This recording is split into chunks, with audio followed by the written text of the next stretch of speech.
Question number 8 Shri Hanuman Beniwal.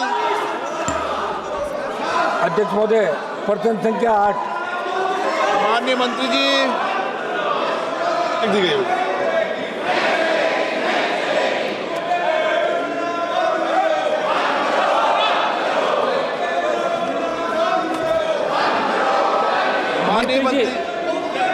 माननीय मंत्री जी question number 8 बोल दिया। Question number honourable member please.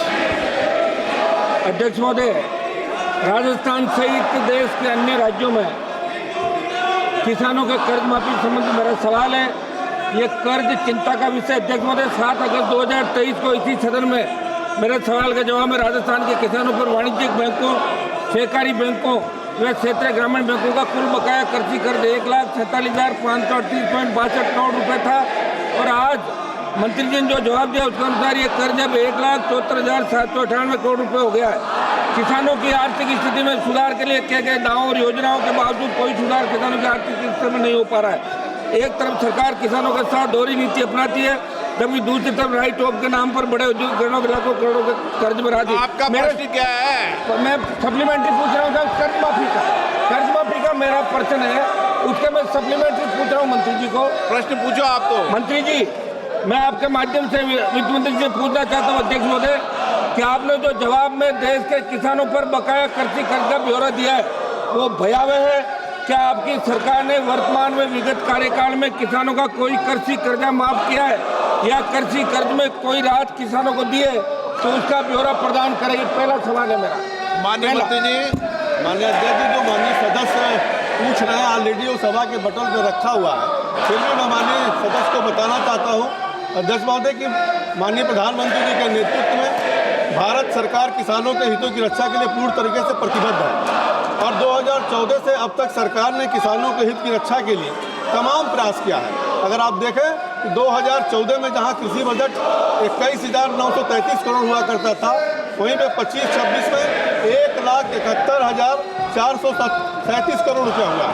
और वहीं पर देखें अगर जहाँ कर्ज माफी की बात करते हैं, किसान सम्मान निधि के माध्यम से अगर देखें तो 10 सालों में 3.46 लाख करोड़ रुपये का लोगों को सहायता प्रदान की गई है। वहीं पे उर्वरक की सब्सिडी हम दे रहे हैं, उन्नत बीजों के विकास की हम व्यवस्था कर रहे हैं।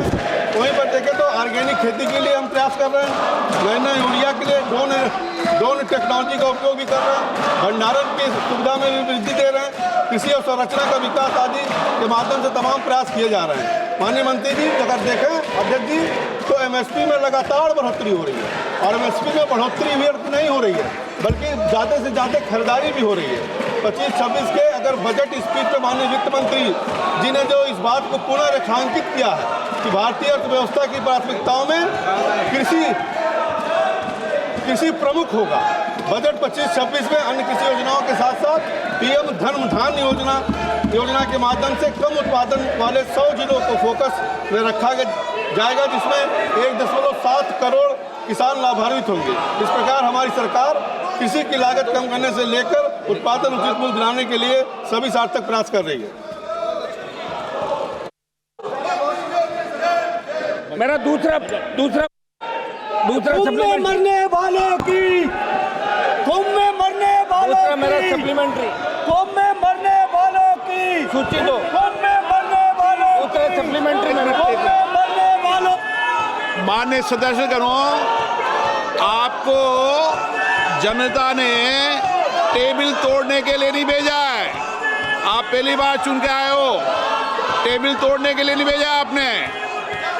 टेबल तोड़ने के लिए भेजा है क्या आपको कि चर्चा के लिए भेजा है? यहाँ पर हनुमान बेनीवाल जी। अध्यक्ष महोदय, मैं मंत्री जी से आपकी माध्यम से पूछना चाहूँगा कि क्या सरकार किसानों की आर्थिक स्थिति को सशक्त करवाने के लिए राजस्थान सहित देश के किसानों पर बढ़ती ऋणग्रस्त वित्तीय संकट का आकलन करवा के किसानों का संपूर्ण कृषि ऋण माफ करने की योजना पर कोई विचार रखती है?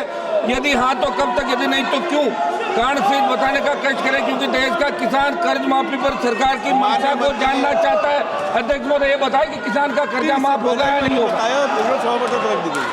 ये बताओ ना, राजस्थान में कौन सी सरकार ने कर्जा माफी की बात की थी? बताया करो ना आप।